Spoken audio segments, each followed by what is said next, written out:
Cek.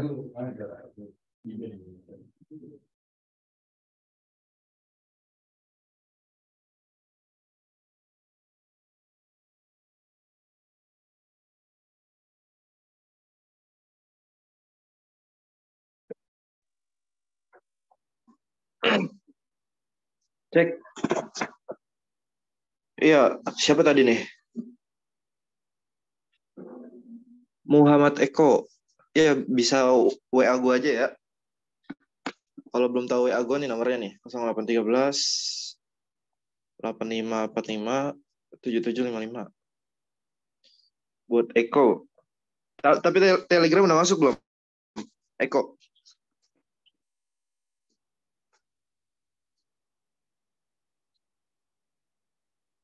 Cek. Ya, nanti gue masukin ke grup si Eko. Harusnya sih kalau grup WA belum masuk, grup Telegram. Mungkin ketinggalan info kemarin. Chatnya tenggelam. Atau emang pas lagi banget nggak baca grup. Ya, cek. Aman nggak suaranya nih, teman-teman? Hola dulu deh. Hola. Absen dulu dong, pada dari mana nih? Pada dari mana? Bekasi, aman. Ya, hari ini nggak usah buru-buru ya. Karena pembahasannya agak sedikit lebih enjoy. Dari Jepara, dari Solo, dari Kudus, Lombok, Bandung, Lombok Timur. Oh, berarti yang daerah-daerah Nusa Tenggara itu dekat sama Mas Dika ya? Soalnya Mas Dika di NTT katanya. Lampung, Padang, Jogja, Malang. Dari Alfamart, Banjarnegara. Wah, komunitas Banten mana? Kok nggak ada yang absen? Malu nih yang orang Banten nih, nggak pada mau ngomong nih. Jakut, Jakut, Jakarta Utara berarti. Mirza, Tangerang. Waduh, ini Bogor mana nih? Pada nggak ada yang ngomong nih Bogor nih. Naura, Jaktim, Jatinangor. Waduh, Jatinangor berarti mana tuh? Bandung ya?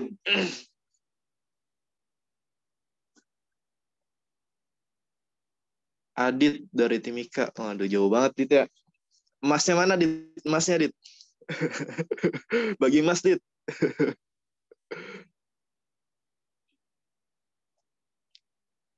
Semarang. Ya, Tambun. Waduh. Gue pernah ya ke Tambun sekali. Cuma naik kereta muter-muter turun di stasiun Tambun. Terus udah deh balik lagi. Ya, bentar nih. Gue izin share screen dulu.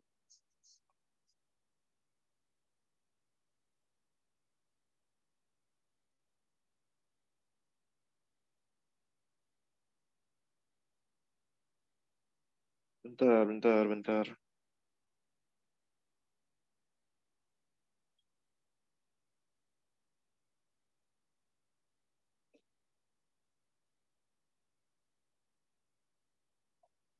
Ya, buat yang anak-anak Alpa mungkin agak nggak asing kali sama soal hari ini. Jadi soal ini pernah gue bahas di sekitaran bulan Desember kalau nggak salah. Tapi waktu itu yang datang nggak terlalu banyak sih, makanya gue mau bahas lagi. Itu teman-teman. Ya, cek. Ya udah lupa, tapi pembahasannya yang pesawat, benar. Pokoknya soal nomor 78910 itu dia agak plot twist. Artinya cara pengerjaannya emang benar-benar apa namanya pakai logika mata angin. Soal kayak gini pernah keluar di SBMPTN tahun berapa gitu lupa gue. Jadi gue ngambil referensi, terus gue agak modifikasi soalnya.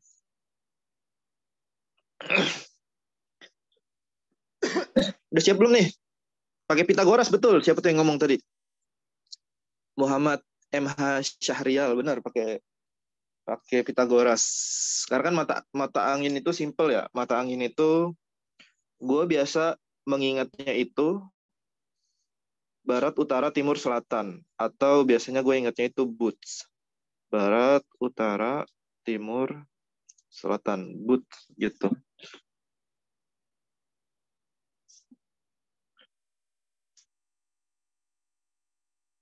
Kirain vektor. Keinget caranya waktu udah selesai. Iya. Ya kita mulai aja ya. Ini gue hapus lagi nih. Ntar kita bahas di paling akhir, teman-teman.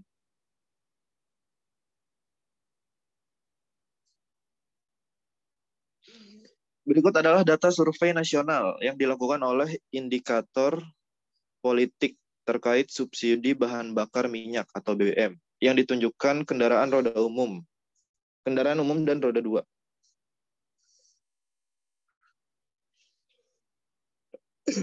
Ya, berdasarkan data tersebut, jika responden pada survei tersebut sebanyak 3.000 orang, berapa jumlah orang yang menyatakan pendapat sangat setuju.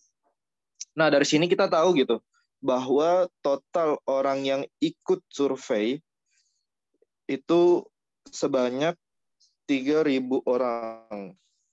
Pertanyaan, berapa orang yang menyatakan pendapat sangat setuju? Nah, kita lihat dulu nih, yang sangat setuju itu berapa orang gitu? Yang sangat setuju itu berapa orang di sini? Kita lihat nih, ada yang sangat setuju, kurang setuju, tidak setuju. Enggak nih petang. Kekanun nih. Waduh, gue bisukan dulu ya, sorry teman-teman nih. Agak bocor suaranya. Ya lanjut ya. Ya, di situ ada keterangan bahwa orang yang sangat setuju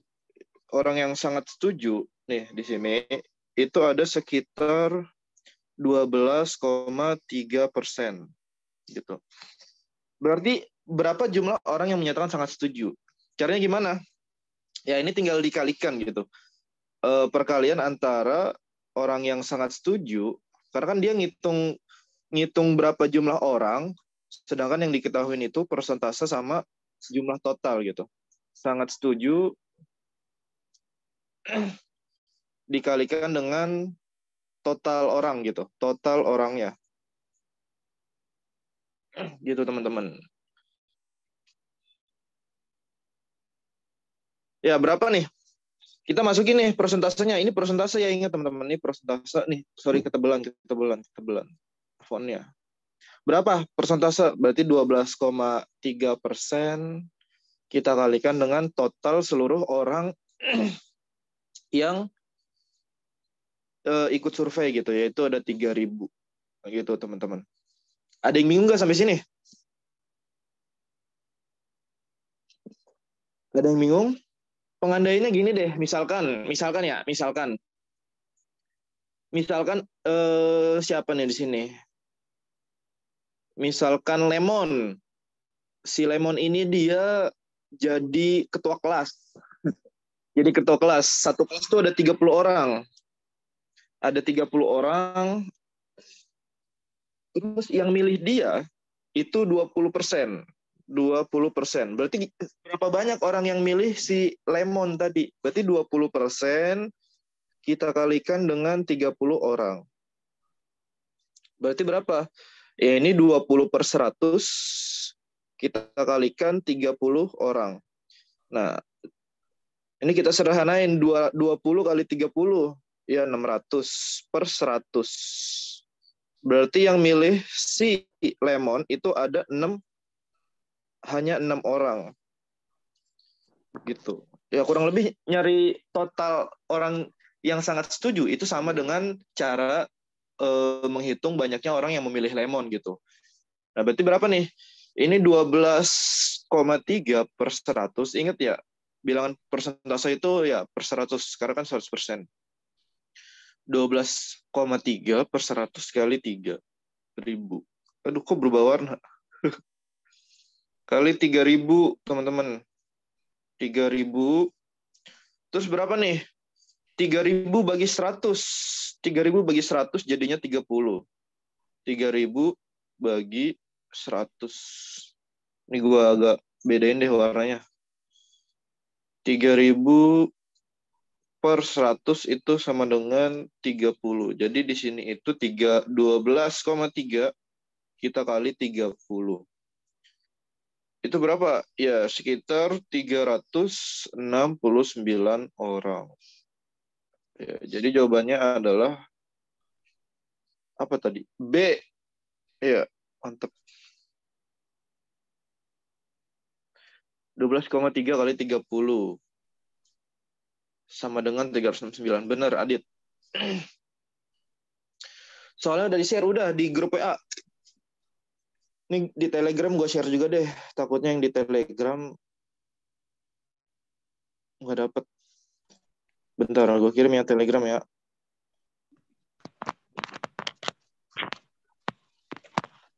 Ya kasihan yang ketinggalan info nih buat masuk grup.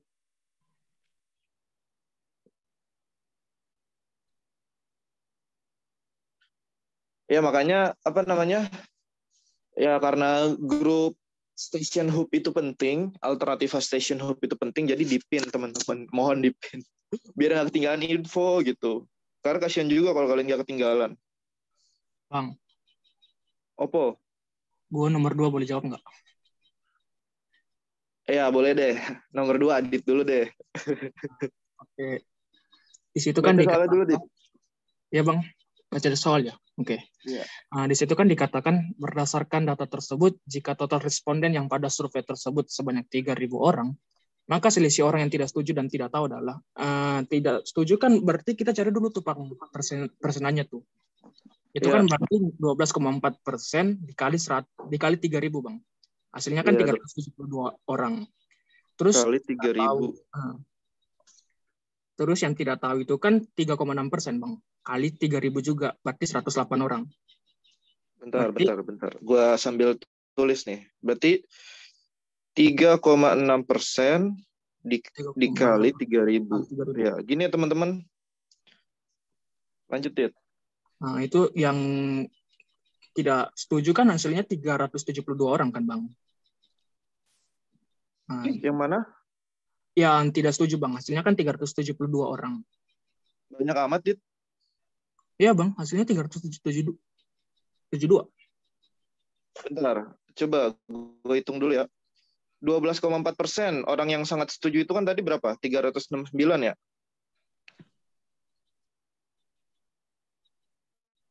Ini kalau yang tidak setuju berarti 3,6%. Kalau yang tidak Kali 100. Kali 3.000, sorry. Kali 3.000. Berarti 3,6 kali 30. 30. Berapa, teman-teman? hasilnya 372 orang Bang, yang 12,4% kali 3.000.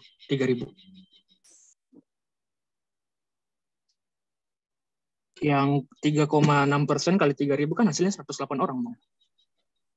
108 orang. Bentar.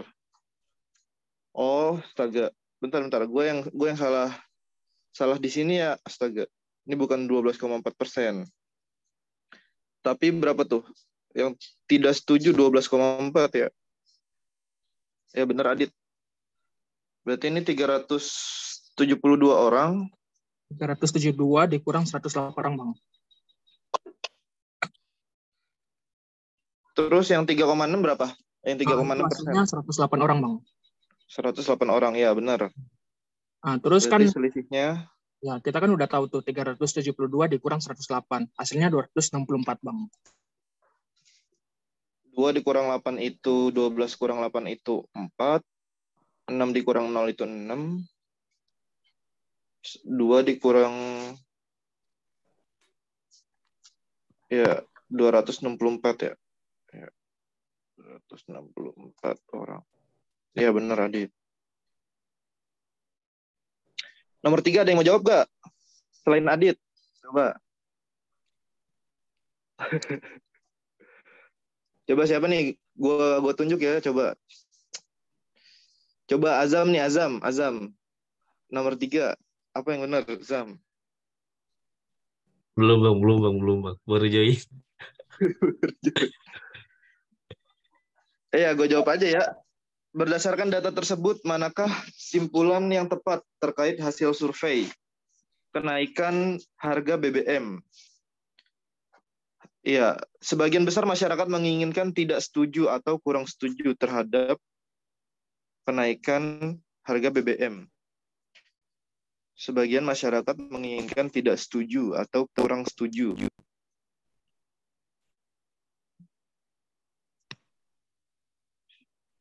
Tidak setuju atau apa nih dia? Bentar-bentar. Tidak setuju atau kurang setuju. Tidak setuju berapa persen ya? Tidak setuju itu 12,4. Ini 31,8. Ya, salah ya. Opsi A salah. Kenapa? Karena di sini dia menggunakan kata sebagian besar. Sedangkan 12,4 atau 31,8 itu dia enggak menyatakan sebagian besar atau justru malah sebagian kecil. Karena emang dikit kan gitu. 12,4% atau 31,8%. Gitu. Kita lihat opsi B. Orang yang tidak tahu kenaikan harga BBM lebih banyak dari yang tidak setuju. Orang yang tidak tahu itu dia ada berapa tuh? 3,6%. Terus orang yang tidak setuju. Tidak setuju itu dia ada 12,4%. Ini ada 12,4%. Ya, justru salah ya opsi B. Kenapa? Karena 3,6 itu lebih sedikit daripada 12,4. Ini gampang ya. Jadi kita melihat angkanya tahu mana yang lebih besar, mana yang paling kecil. Sekarang kita lihat opsi C. Sebagian kecil masyarakat memilih tidak setuju dan kurang setuju. Sebagian besarnya lebih memilih setuju dan sangat setuju. Ya, ini kita lihat ya. Kita hitung coba. Opsi D. Opsi C, sorry. Sebagian kecil masyarakat memilih tidak setuju dan kurang setuju. Berarti 12,4% ditambah 31,8. Ya gak? Ini dapat berapa nih? Ini lebih 2. Aduh, tiba-tiba ke scroll. Ini lebih 2, terus 12 tambah 31 tambah 32. 12.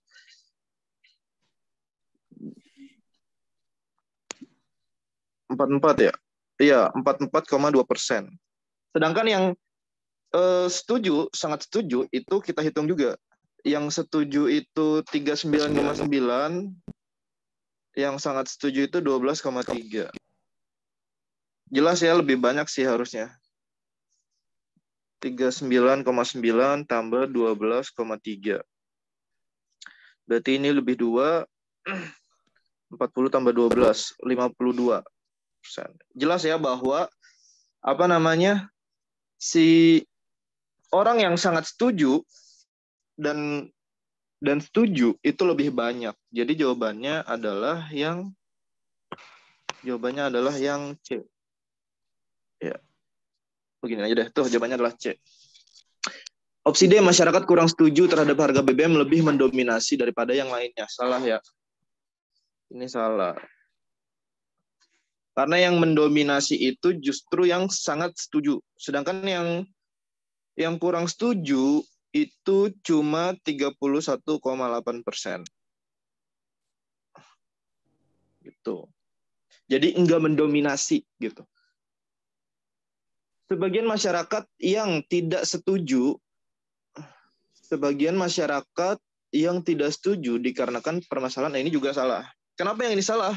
Karena di sini dia nggak ngejelasin apa permasalahan ekonomi pasca resesi ekonomi gitu.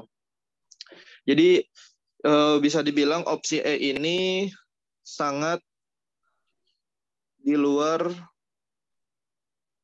konteks gitu. Sangat di luar konteks dari data yang ada di atas ini terkait dengan survei nasional yang dilakukan oleh indikator politik terhadap subsidi BBM.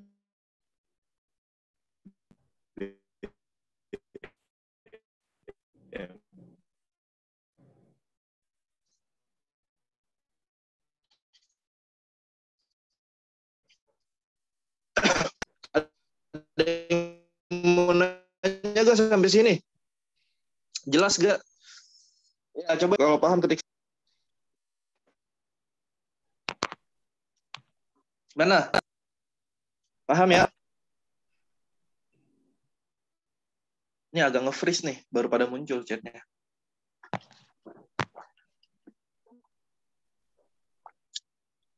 Ya.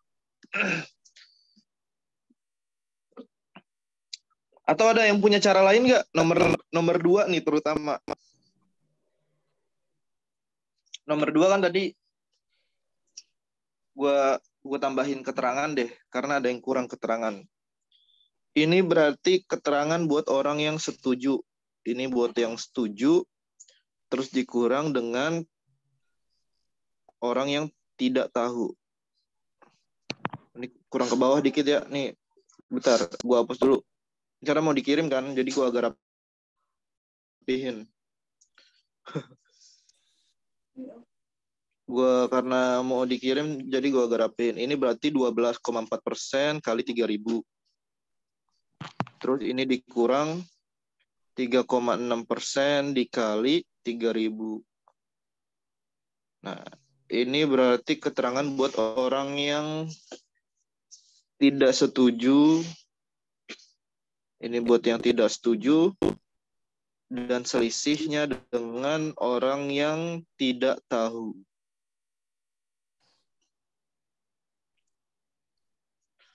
Ya gitu. Jadi jawabannya adalah yang 264 orang. Gitu.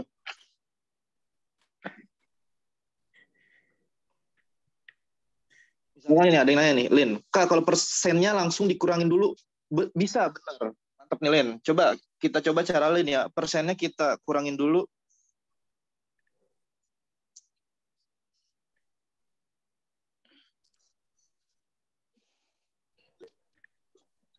Kita jawab pakai caranya Lin. Lin itu kan selisihnya tadi berapa persen berarti? 12,4% dikurang 3,6%. Itu berarti selisihnya itu sekitar, gue hitung aja deh. Gue nggak bisa ngitung nyamping gini. Bisanya ngitung vertikal. 14 kurang 6. 14 kurang 6, 8. 11 kurang 3. 11 kurang 3, 8. 8,8% berarti. 8,8% dikali 3.000. Berarti 8,8 per 100. Ini langsung aja ya. Karena tadi di atas gue udah jelasin 8,8 kali 3.000 kali 30. Berarti berapa nih? Kali 3. Kali 3 sama juga sih. 264 orang. Ya, terserah. Kalian mau pakai apa namanya? Cara yang pertama ini, caranya Adit atau caranya Lin. Gitu. Sama-sama benar. Aku juga pakai cara itu lebih cepet ya. Kalau ngitung kayak gini itu apa namanya? Pribadi orang beda-beda gitu. Maksudnya ada yang terbiasa ngitung apa namanya jumlahnya dulu, ada yang terbiasa ngitung persentase. Seenaknya aja kalian ngerjainnya kayak gimana. Yang penting tetap di dalam konteks gitu. Tadi ada yang nanya juga nih, Kak bingung, agak tricky ngebedain sebagian besar sama sebagian kecil. Ya sebenarnya yang terpenting tuh untuk kita tahu sebagian besar sebagian kecil, kita harus tahu nominalnya dulu. Kayak misalkan tadi, kita harus cari tahu dulu benar-benar nominal antara yang tidak setuju dan kurang setuju dengan yang sebagian besarnya setuju dan sangat setuju. Kita hitung gedean mana angkanya, nominalnya dulu. Karena kan sebagian besar atau sebagian kecil itu diketahui dari nominalnya atau jumlahnya. Yang lebih banyak, yang lebih besar, yang lebih kecil ya berarti apa namanya? Intinya gini, ketika dia lebih besar dari 50%, itu sebenarnya lebih besar dari 50% itu udah termasuk sebagian besar, iya gak? Sebagian besar. Nah, ketika dia kurang dari 50%, itu sebagian kecil. Ini kita kalau ngomongin apa namanya data dari total seluruhnya. Gitu. Dihitung, kalian hitung, oh ini 50% lebih gitu. Makanya kalau misalkan siapa nih? Si Wahyu misalkan mau jadi kepala desa gitu pemilihan. Dapetin suara ya lebih dari 50%. 50+1 minimal 50% plus 1 suara. Karena itu udah sebagian besar udah milih dia berarti. Itu Wahyu ya, dengerin Wahyu tuh. Aku mau bicara Adit ya, Adit jadi idola ya. Berikut ini adalah data wilayah dengan kejadian bencana paling banyak di Indonesia per periode 1 Januari sampai 22 Agustus. Berdasarkan laporan Badan Nasional Penanggulangan Bencana (BNPB), tercatat ada 2.288 bencana yang terjadi di Indonesia sejak 1 Januari hingga 22 Agustus. Kita langsung ke pertanyaannya. Berapa banyak total kejadian bencana? Bang. Berapa total kejadian bencana yang bukan termasuk ke dalam wilayah dengan kejadian bencana paling banyak? Bentar, gue pahamin dulu Dit soalnya. Soalnya ini soal lama, gue takut agak salah pemahaman. Berapa banyak total kejadian bencana yang bukan termasuk ke dalam wilayah dengan kejadian bencana? Oh, maksud soalnya gini nih. Maksud soalnya di sini kan ada 2.288. Ini kan berarti dia itu total bencana kan? 2.288 total bencana. Sedangkan di sini yang masuk ke dalam tabel itu cuma 1, 2, 3, 4, 5, 6, 7, 8, 9, 10. Cuma 11 wilayah terbanyak gitu. Artinya apa? Artinya di luar wilayah provinsi yang ada di tabel ini, itu ada wilayah-wilayah yang tidak tersebutkan. Artinya dia frekuensinya itu lebih kecil. Maka ya pertanyaannya, berapa banyak kejadian bencana di luar wilayah-wilayah 11 wilayah terbanyak ini? Pertanyaannya gitu. Ya gimana Dit, menurut lo? Kalau gue gini Bang, itu kan gue tambahin sih Bang, buat dapat hasilnya tuh. Kita udah tahu nih satu clue ada 2.188 bencana kan. Ya. Terus gue tambahin dari jumlah Jawa Barat sampai ke Kalimantan Selatan. Iya, emang harus kayak gitu. Ya, itu hasilnya kan 1.743. Nah, 2.288 dikurang 1.743. Hasilnya. Bentar, Dit. Ini berarti total bencana dikurang, aku sama dengan dikurang 11 wilayah. Iya. 11 wilayah lah. Gitu. Bencana di 11 wilayah maksudnya. Di sini, sorry nih, 11 bencana di 11 wilayah. Bencana gitu deh. Ya, gitu. Berarti 2.288 dikurang berapa tadi jumlahnya? Kurang 1.743. 1.743. Berarti 545. Iya, 545 bencana. Artinya apa? 545 bencana di sini, ini total bencana selain 11 wilayah ini, selain Jawa Barat, Jawa Tengah, Jawa Timur, Aceh, Sulawesi, Riau, Sulawesi Tengah, Sumatera Selatan, Banten, Kalimantan. Jadi, karena kan banyak kan provinsi di Indonesia, selain 11 provinsi ini kayak ya ada 30 berapa nih total provinsi sekarang ya? Gue kurang update. Sekitaran 37, Bang. Ya, sekitaran 37 lah gitu. Ya, berarti ada 26 provinsi. Aduh, ketebelan. Berarti ada 26 provinsi di luar 11 wilayah ini. Yang pasti ada bencana kan gitu. Kayak misalkan di Jakarta. Jakarta kan nggak disebutin di tabel. Misalkan Jakarta 2022 banjir di daerah Bukit Duri, Jakarta Timur gitu. Atau banjir misalkan di Jatinegara, banjir di Rawabebek, Jakarta Jakarta Jakarta Utara, Jakarta Timur gitu. Banjir di Rawabuaya, Jakarta Barat. Atau misalkan angin puting beliung gitu. Angin puting beliung Britama misalkan di Kalimantan Barat gitu. Ada misalkan gelombang pasang tinggi di Nias. Itu kan termasuk bencana kan? Yang mungkin nggak termasuk ke dalam tabel ini karena intensitasnya yang sedikit. Nah, pertanyaannya ya kurang lebih kayak gitu terkait dengan 545 bencana. Jadi 504 bencana ini dia bisa dibilang bencana di luar wilayah di atas. Wilayah di atas gitu, teman-teman. Mungkin pertanyaannya agak-agak tricky ya. Gue juga tadi perlu waktu buat memahami soal yang gue buat ini. Berapa banyak total kejadian bencana yang bukan termasuk ke dalam. Coba gue baca komen. Aku bingung maksudnya apa. Hebat kamu Adit. Betul. Emang Adit ini out of the box dia pikirannya. Yang lain pada malu-malu nih. Gue yakin sebenarnya yang lain juga banyak yang dapat jawaban benar. Coba kita lihat nih di quizzes. Yang jawab benar berapa orang? Soal nomor 4 ya. Banyak juga ternyata yang salah. Yang benar ada 60 orang.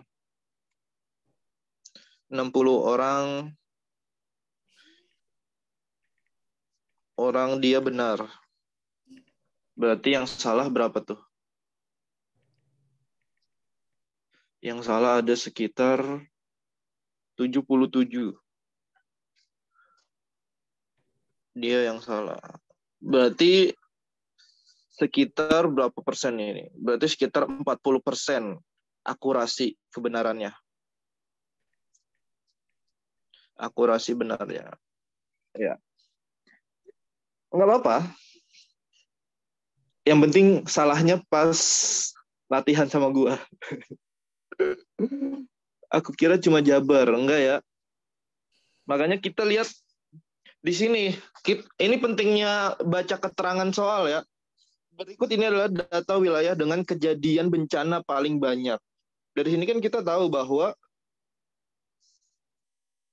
apa? Bahwa 11 provinsi ini itu cuma sampel yang paling banyak bencana gitu. Artinya apa? Ada wilayah yang bencananya sedikit. Gitu. Jadi penting juga baca keterangan teman-teman ya. Lanjut kita ke nomor 5. Berapa perbandingan kejadian bencana antara wilayah Jawa Barat dengan Kalimantan? Nah, ini dia pertanyaan tentang perbandingan antara Jawa Barat dibanding dengan Kalimantan Selatan. Ya. Siapa nih mau jawab nih? Billy, mau jawab gak Billy? Aku, Kak. Siapa tuh? Ani, boleh Ani. Ani. Gimana Ani? Jawabannya yang B, Kak. 11/1. 11/1 didapat dari hasil? Yang Jawa Barat kan 500. Enggak kelihatan. Yang di jumlah Jawa Barat dibanding sama yang Kalimantan Selatan. Ya, Jawa Barat 556 dibanding sama dengan 50 bencana. Nah, kenapa kita bisa dapat 11,1? Gimana tuh Ani? Itu Kak, aku dicocokin aja sih Kak. Ya, sebenarnya karena ini soal perbandingan, ini soal perbandingan, jadi kita nyari angka yang paling sederhana atau angka yang paling kecil. Paling kecil berapa ya? Perbandingan 1 kan berarti. Gitu. Iya, karena konsep dari perbandingan itu kan penyederhanaan antara Jawa Barat sama Kalimantan Selatan. Kita pengen tahu berapa banyak bencana Jawa Barat itu lebih banyak, berapa kali lipat lebih banyak dibandingkan dengan Kalimantan Selatan. Maka kita sederhanain sampai si Kalimantan Selatan ini paling kecil. Berarti berapa? Ya biar dapat 1, maka si Jawa Barat kita bagi 50, si Kalimantan Selatan itu kita bagi 50. Gitu teman-teman. Agar apa? Agar nanti Kalimantannya 50 bagi 50, 1. Nah, 556 dibagi 50 itu berapa? Coba kita hitung. 556 itu kita bagi 50. 50 kali 11 itu kan 50 kali 11 550 kan. Berarti ini 550. Berarti ya ini kurangnya itu 6. Ini dapat 11. 6 ini berarti berapa tuh? 6 per 11. Berarti 60 deh, anggap gitu. Kita kaliin 55 lagi. Ini bentar. 55 ke 11. Ini 5. Berarti sekitar 11,5 lah gitu. 11,5. Dibulatkan. Iya, 11,5. Ini dibulatin aja, jadi 11 banding 1. Gitu.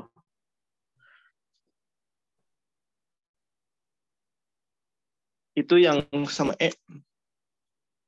Nah, ini ada pertanyaan bagus dari Billy. Itu yang D sama E bisa langsung dieliminasi karena pasti nggak mungkin.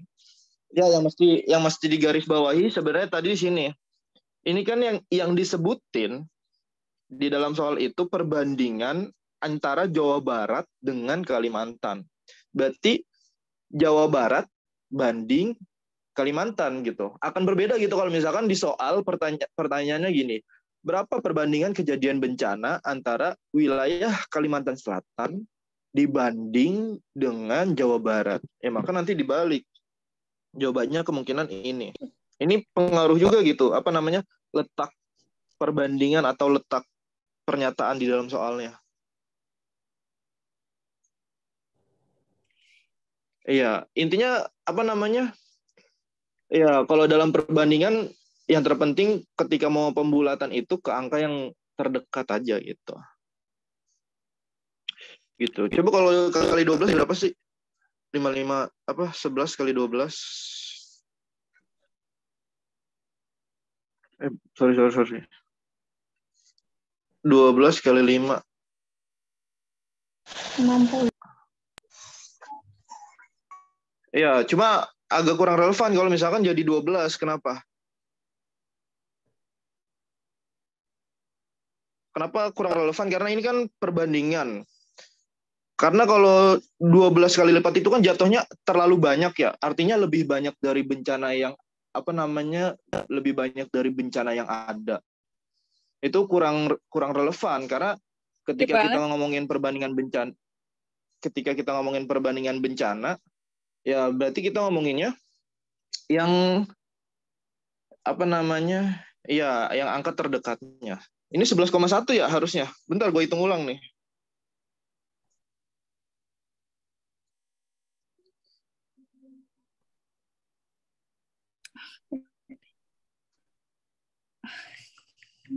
Itu ya benar, ini gue kayaknya keliru di sini sih. Gue tadi agak aneh. Ini bukan 11, bukan 11, itu 11,12. Sekitar itu, bukan 11,5. Gitu, teman-teman. Suara siapa tuh bocor?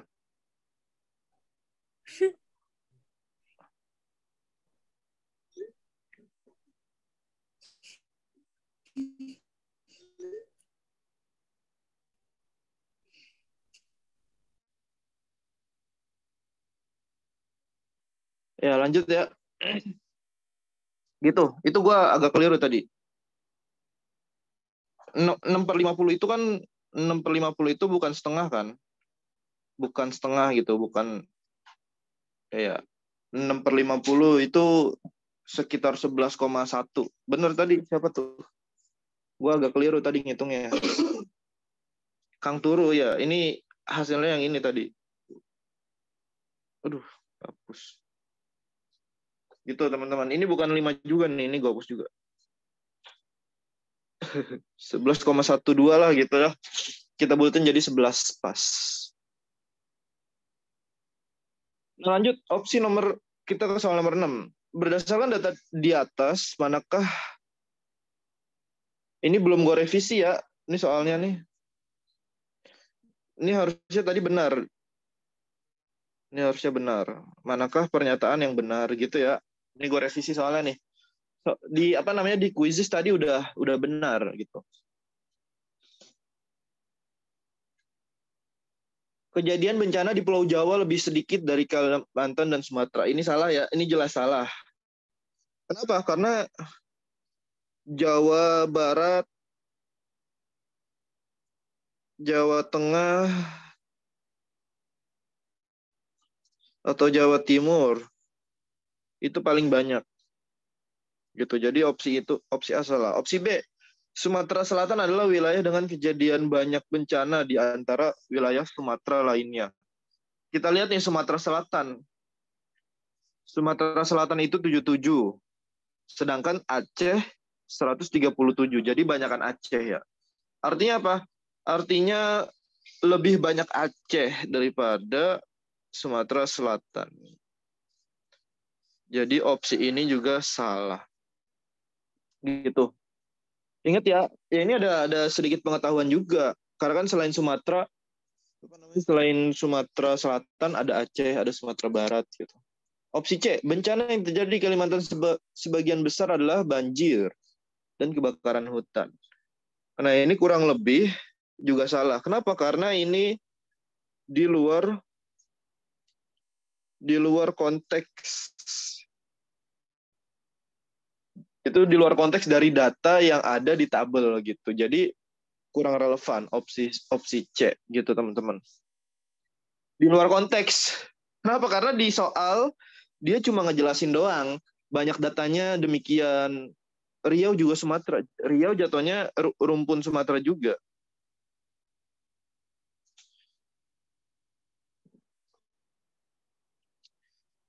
Gitu.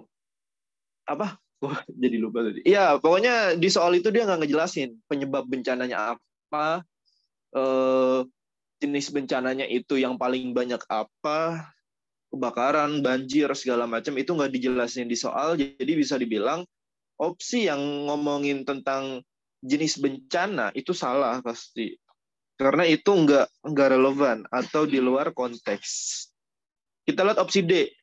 Jawa Timur adalah wilayah terbanyak ketiga yang mengalami bencana. Kita lihat Jawa Timur. Ya jawabannya D. Jawabannya D ya. Kenapa? Karena di sini kita bisa lihat bahwa Jawa Timur itu peringkat 3. Peringkat telu. Peringkat telu. Ya, jadi jawabannya D. Coba Jawa Tengah mengalami kejadian bencana yang lebih banyak di wilayah manapun. Salah ya. Karena di tabel yang paling banyak itu adalah Jawa Barat. Gitu. Yang paling banyak ya, paling banyak. Yaitu sekitar berapa tadi? Sebanyak 556 bencana. Sedangkan Jawa Tengah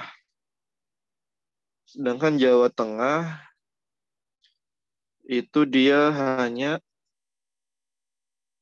berapa Jawa Tengah nih? Jawa Tengah itu 343. 343 bencana. Jadi kurang tepat. Jadi tetap jawabannya adalah D. D untuk Monkey D. Luffy. Ya. Lanjut ya teman-teman. Ada yang bingung nggak nih? Hah? Oh, bingung. Sumatera Selatan adalah wilayah kejadian terbanyak di wilayah Sumatera Selatan Aceh. Kenapa? Kan opsi B itu pernyataannya Sumatera Selatan paling banyak gitu. Sumatera Selatan paling banyak bencana di Pulau Sumatera. Sedangkan di sini ada Aceh kan. Sedangkan Sumatera Selatan tuh di sini. Berarti tinggian apa? Tinggian Aceh kan? Karena Aceh paling banyak di Sumatera. Karena Aceh di Sumatera. Aceh bukan di Papua, bukan di Jawa, bukan di Nusa Tenggara. Aceh di Sumatera. Apa jangan-jangan Azam, Anda tidak tahu ya Aceh itu di Sumatera. Iya, iya bang benar. Azam, oh astaga, gue lupa Zam. Lu kan orang luar planet ya, jadi Iya benar-benar. jadi mungkin nggak tahu teritorial apa Jawa Barat Sumatera tuh nggak tahu. Gue ajarin begitu.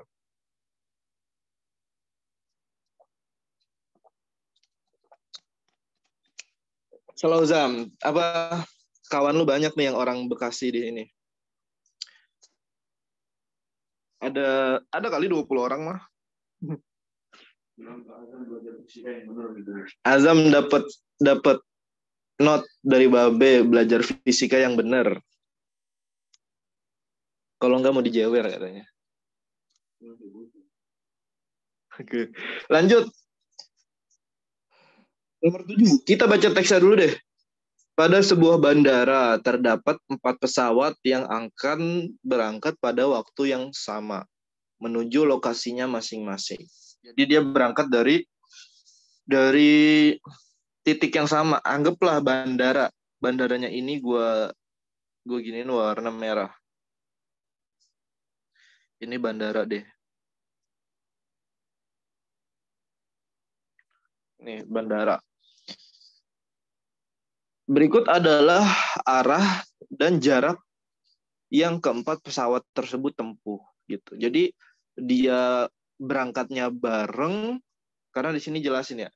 Berangkat pada waktu yang somo, yang sama, yang sama gitu. Kita lihat nih. Pesawat A bergerak lurus ke utara dan menempuh jarak 300 km. Ini pesawat A deh. Dia ke utara berarti ke atas ya, utara tuh. Utara berarti ini pesawat A sampai tujuan, jaraknya 300 km. Lurus ya. Di sini semua sama, bergerak lurus, dia bergerak, pesawatnya bergerak lurus gitu teman-teman. Pesawat B bergerak lurus ke selatan. Pesawat B bergerak lurus ke selatan dan menempuh jarak 2 kali lebih jauh dari pesawat A untuk sampai tujuan. Ini gue hapus dulu deh, bentar. Kejauhan. Berarti kalau 300 itu segini deh, ini 300. Berarti kalau 600 itu segini. Lebih jauh lah gitu. Ini B. Dia jaraknya 600 km. Dapat dari mana? Dia kan 2 kali lebih jauh dari pesawat A kan. Berarti pesawat B itu 2 dikali A. 2 dikali A itu berapa? 300 km nih di atas. 300 kali 2, 600 km. Kita ketentuan yang ketiga. Pesawat C bergerak lurus ke barat. Ya, barat berarti ke sini. Aduh, nggak lurus. C bergerak lurus ke barat 400 km. Seginilah berarti. Ini pesawat C, 400 km. Pesawatnya bergerak lurus ke timur dengan 2 kali pesawat C sampai tujuan. Berarti 2 dikali C. Si D ini. Si D itu 2 kali lipat dari C. 2 dikali 400. Berarti 800 km. Sorry. 800 km. Berarti ke sini nih, ke timur dia. Di jaraknya jauh banget. Di 800 km. Gitu, kurang lebih mereka semua udah pada nyampe ke tujuannya masing-masing. Ini gue merahin deh. Gitu. Udah nyampe bandaranya masing-masing. Kita baca soal nomor 7. Ada yang bingung nggak? Jujur aja. Coba yang bingung ketik 1. Yang bingung ketik 1, yang udah ngerti sama penggambaran ini.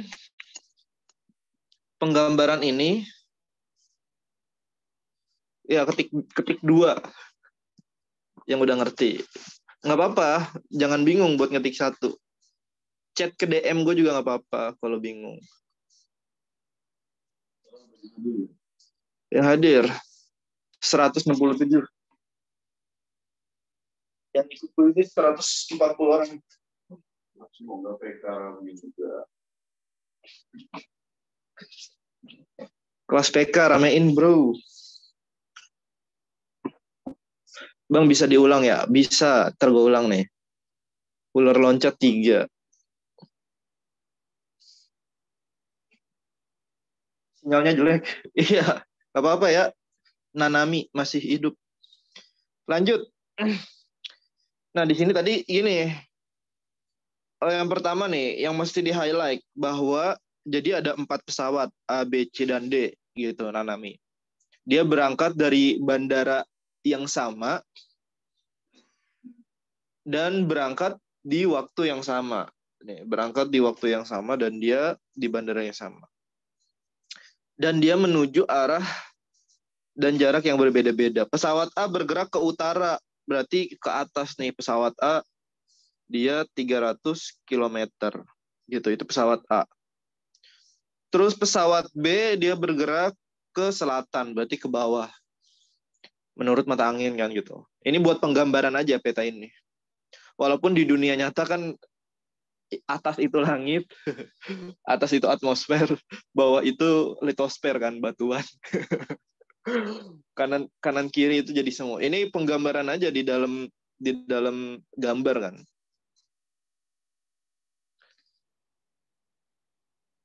Iya. Terus apa nih? Terus pesawat C dia ke barat, berarti ke sini akhirnya dapatlah 400 km. Pesawat B 600, pesawat D 800 km tuh. Gitu, pokoknya gitu deh. Ya, lanjut ya. Jika keempat pesawat telah mencapai tujuannya masing-masing, pesawat manakah yang menempuh jarak paling jauh? Ya jelas ya, di sini adalah D. Gitu, karena D itu 800 km. Coba nih nomor 8. Ada yang mau jawab gak nomor 8? Yo, nomor 8. Siapa tuh? Aku. Yo, Aul boleh, Aul. Jadi jaraknya dari B ke E itu maksudnya jaraknya A kan 300. Terus yang C 400.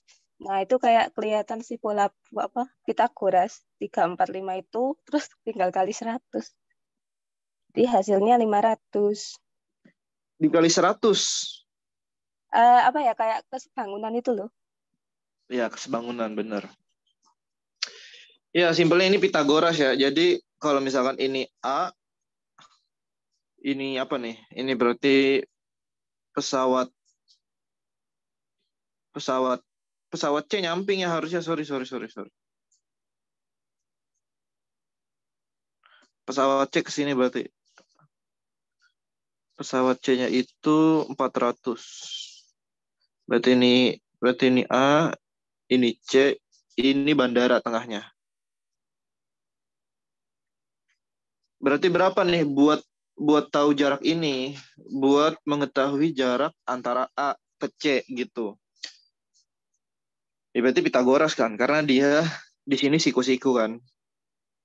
Karena kan dia jalannya sama-sama bergerak lurus, jadi pasti dia siku. Berarti berapa jaraknya itu kita hitung? Berarti ya ini kesebangunan juga sih benar. Jadi Pitagoras biasa itu kan normal 3, ini di sini 4, sisi miring itu pasti 5 gitu. Triple Pitagoras. Tapi nggak apa-apa, kita hitung aja. Jaraknya berarti berapa? 300 kuadrat jarak ke A ditambah 400 kuadrat. diakarin. Gitu. Berarti berapa nih? 300 kali 300, 9 ya? 90.000. Gitu teman-teman. Ditambah 160.000. Berarti sekitar 250.000. Nah, itu sekitar 500 kilometer. Jadi jawabannya C.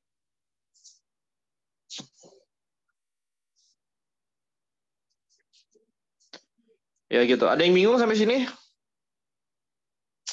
Ada yang confused?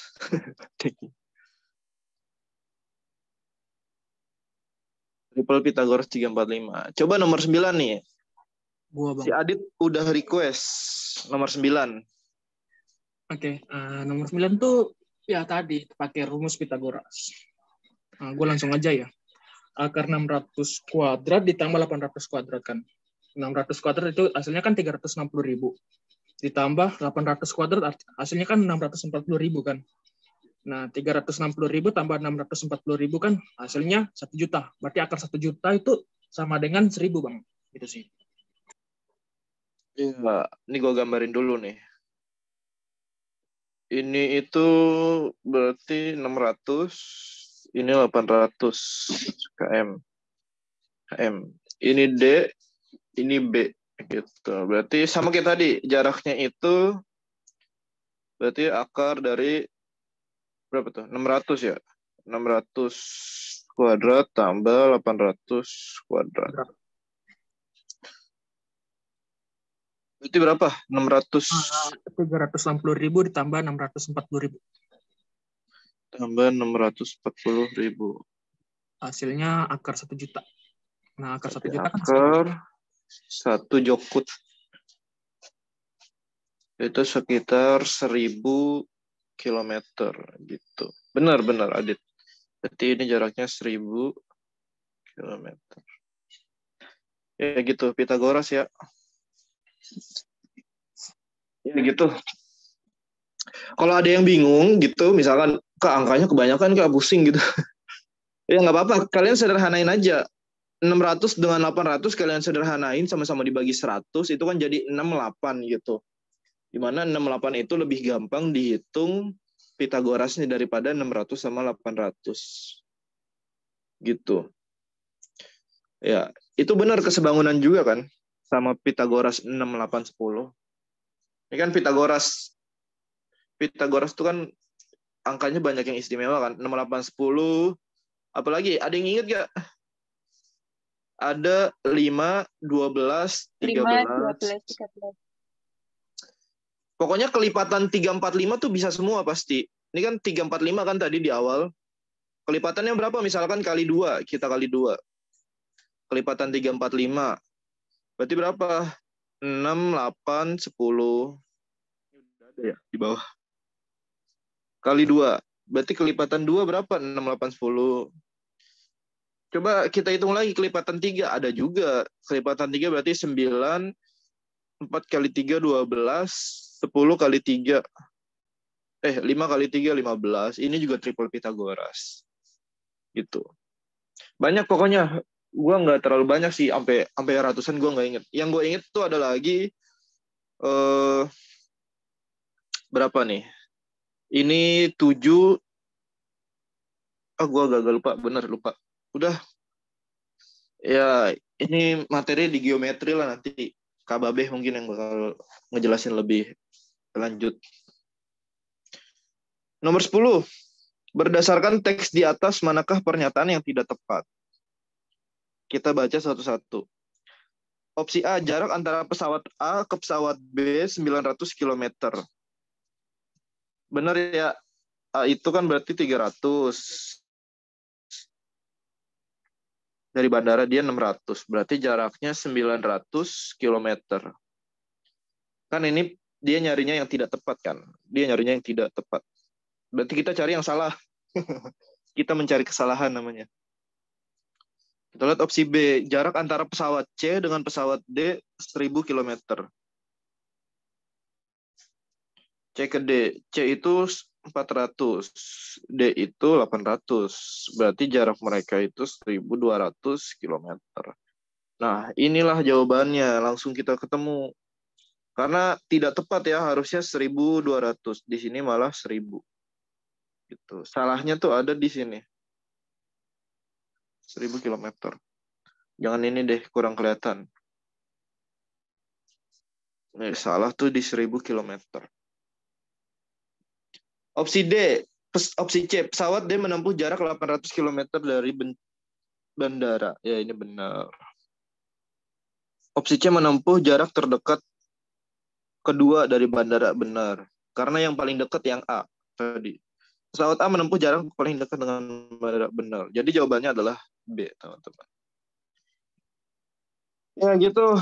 Ada yang masih bingung nggak nih terkait pesawat-pesawatan ini?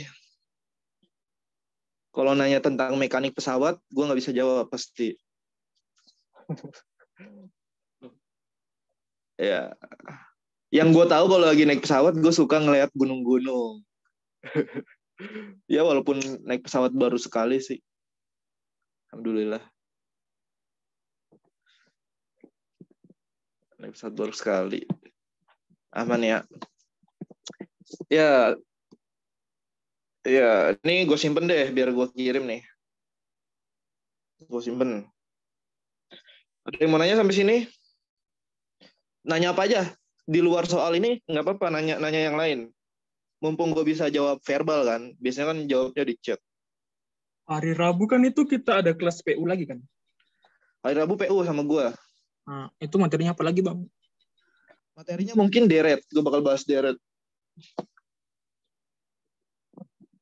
Deret aja sih. Kayaknya deret masih banyak yang kurang paham. Coba, tapi nggak apa-apa, bentar. Bentar.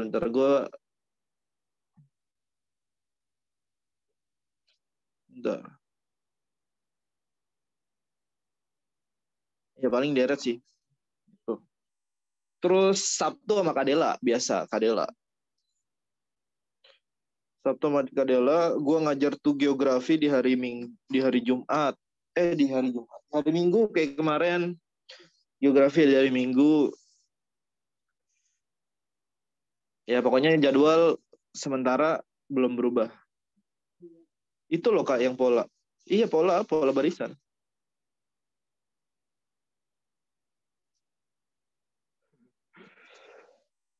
Pola. Sama deh boleh deh. Gue selipin pola bilangan gambar kali ya. Yang ada gambar kotak segitiga. 5 soal paling. Nah, kayaknya Bang, yang itu dibanyakin lagi dong Bang. Soalnya gue pengen belajar yang itu cuman kayak masih agak susah sih buat gue. Airdrop bakal diturunin tiap hari. Enggak, kan ada jadwalnya ya kalau nggak salah. Pernah dikirim di Station Hub. Itu 2 hari sekali. Bukan, nggak setiap hari tapi 2 hari sekali.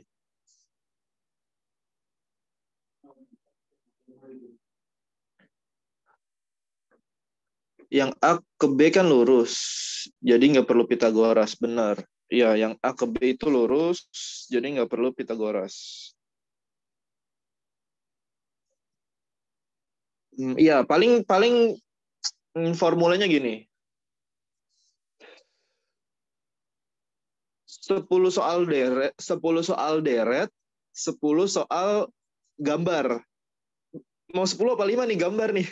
Gue takut nggak kelar ngejawabnya sampai jam 12 tuh takut nggak keburu. Maksudnya malam ya? 10 apa 5? 10 Bang. Coba 5 dulu deh, nggak apa-apa, coba 5 dulu. Nanti di Senin depannya baru kita nambah lagi. Gitu, 10. Nggak usah terlalu banyak, tergumuh. 10 sama 5, 15. Kalau 15 kayaknya cukup sampai 2 jam cukup kita bahas.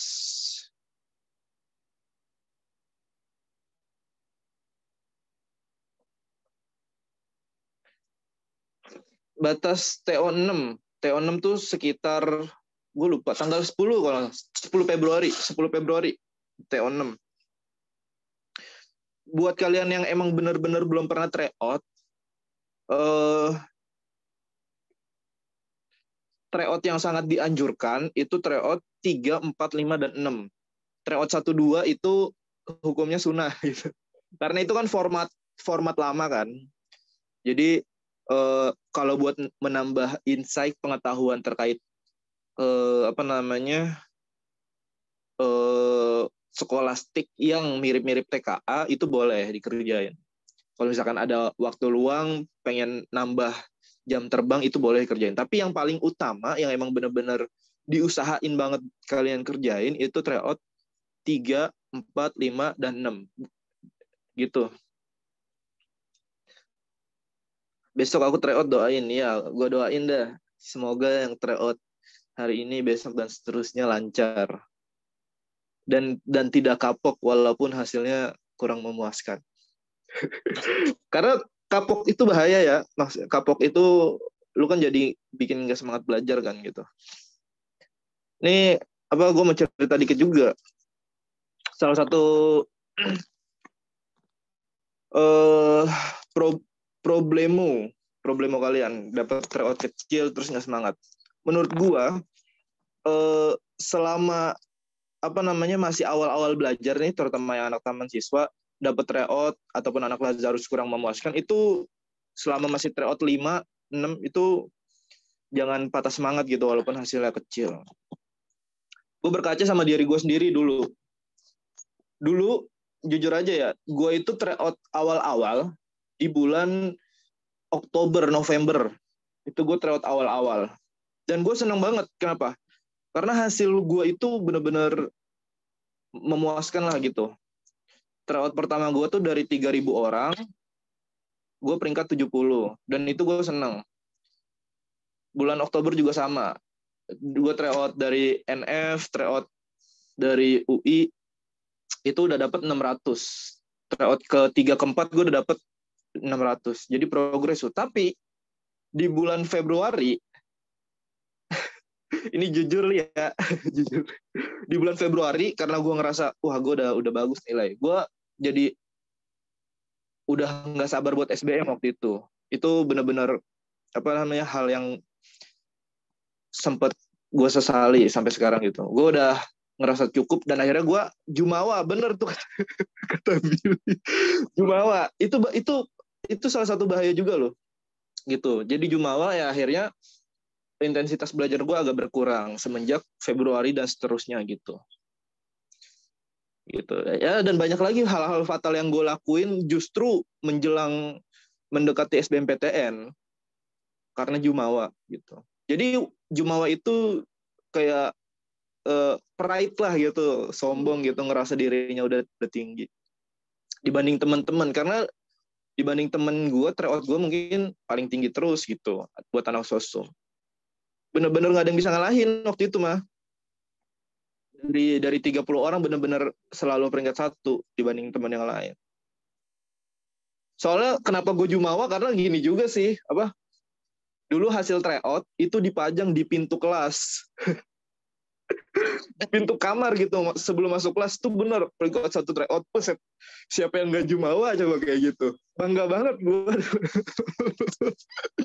Tapi dari situ jujur ya ada rasa sombong, ada rasa jumawa dalam hati gue. Dan akhirnya di bulan Februari, Maret, April, intensitas belajar gue nggak sebanyak dulu. Jadi ya kalau gue boleh berharap, mungkin dulu gue lebih ngarep mungkin hasil tryout gue kecil aja gitu dulu sampai bulan Februari. Tapi emang udah terjadi. Jadi buat lo yang masih tryoutnya kecil, yang masih kayaknya gue nggak layak gitu, dalam hati gue nggak layak lah, akhirnya nurunin standar PTN dan akhirnya ya nggak sesuai ekspektasi lu di awal, nggak sesuai mimpi dream plan lu di awal, misalkan lu masuk UI, UGM, ITB, IPB, akhirnya lu nurunin standar, lu lebih memilih PTN yang grade-nya itu relatif lebih rendah.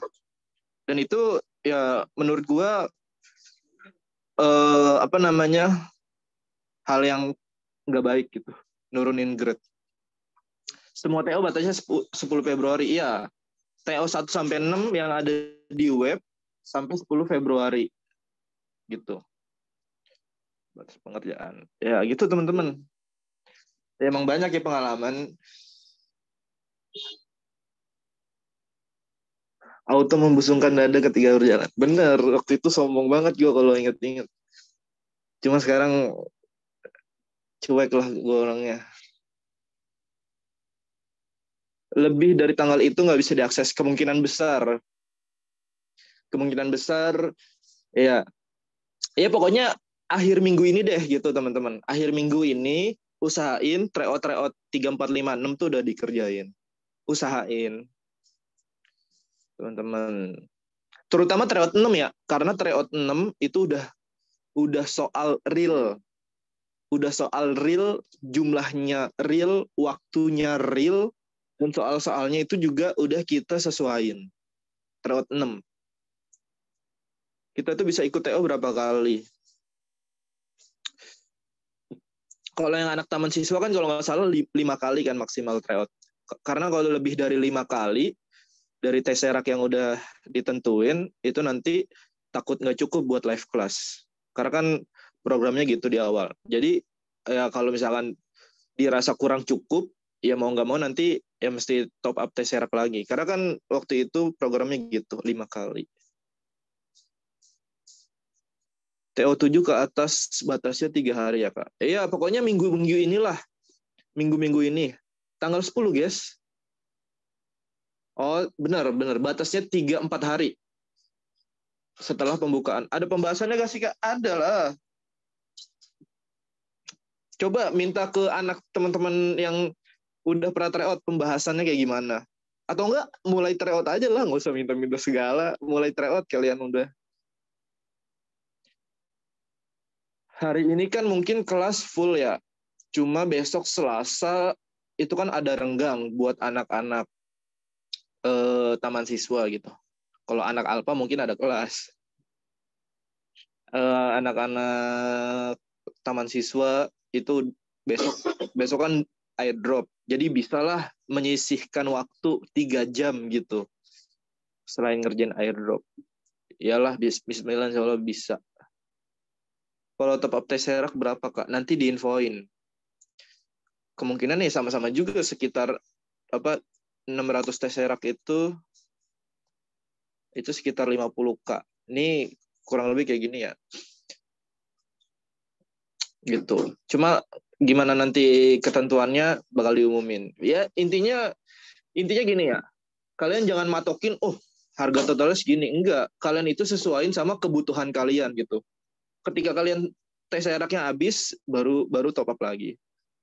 Tapi harusnya sih kalau buat live class ya, buat kelas itu cukup banget, benar-benar cukup banget kalau buat kelas ya.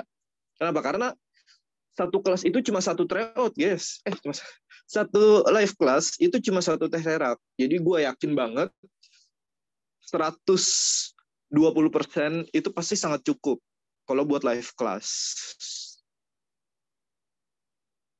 Intinya gitu. Pantang pulang sebelum tryout-nya selesai. Ya, ada pembahasannya bisa di-download gitu. Walaupun ya enggak real time banget. Kadang setelah lu ngerjain 3 hari baru gua upload pembahasannya gitu. Karena ngupload ke webnya itu lumayan makan waktu. Karena kan itu pakai bahasa codingan kan. Kayak misalkan gini nih, bahasa codingan. Ini buat dapetin hasil misalkan setengah X pangkat setengah X kuadrat, jangan setengah X deh, 2X kuadrat gitu misalkan, plus akar nggak ada di keyboard, misalkan plus 20 per 30 plus 14Y, itu dia pakai codingannya itu 2X pangkat 2 terus plus terus ini fraj terus 20 30 plus 14Y. Itu ada codingannya lah, repot juga, makan waktu lumayan. Makanya kadang emang suka aneh gitu, kadang suka error gitu. Ya mungkin itu aja dari gua. Bang, kita tuh bisa upgrade kelas ke alpha gak sih? Enggak bisa. Coba tapi coba tanya langsung ke Kak Imam. Setahu gue Kak Imam itu terakhir ngomong itu nggak bisa. Tapi tergantung kesungguhan hati lu gitu. Mungkin bisa aja dites sama Kak Imam. Dites tuh maksudnya seberapa keinginan kuat lu gitu. Ya kurang lebih kayak gitu sih teman-teman. Ya, nih gue kirim sekarang nih. Gue kirim aja ya biar gue nggak lupa-lupa. Gue kirim deh.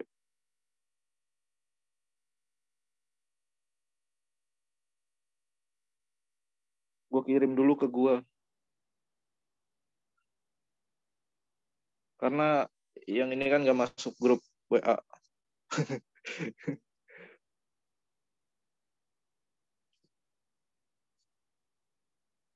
Ya, itu ya. Gue kirim ya. Udah tuh.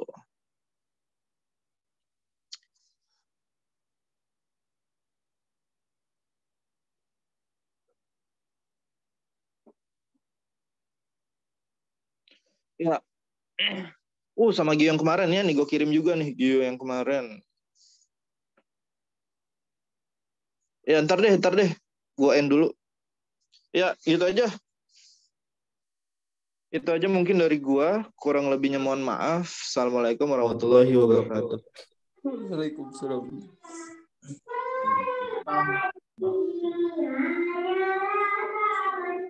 Thank you.